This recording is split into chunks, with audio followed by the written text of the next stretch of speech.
রানী শঙ্কুইলে একমাত্র সম্বল দোকানঘর পুড়ে ছাই। নিঃস্ব ক্ষুদ্র ব্যবসায়ী। অভিষেক চন্দ্র রায়ের প্রতিবেদনে থাকছে বিস্তারিত।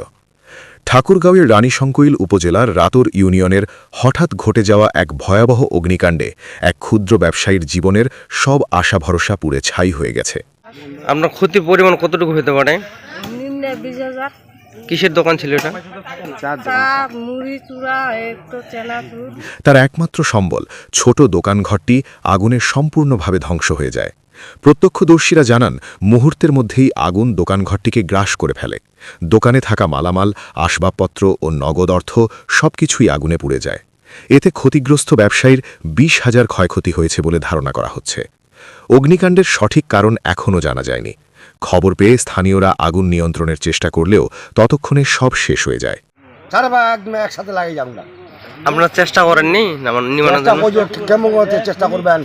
এত আগুন একটা লোক নাই হয়তো অনেক সবাই চারা বাগান মানুষ। এই ঘটনায় ক্ষতিগ্রস্ত ব্যবসায়ী ও তার পরিবার চরম মানবিক সংকটে পড়েছেন।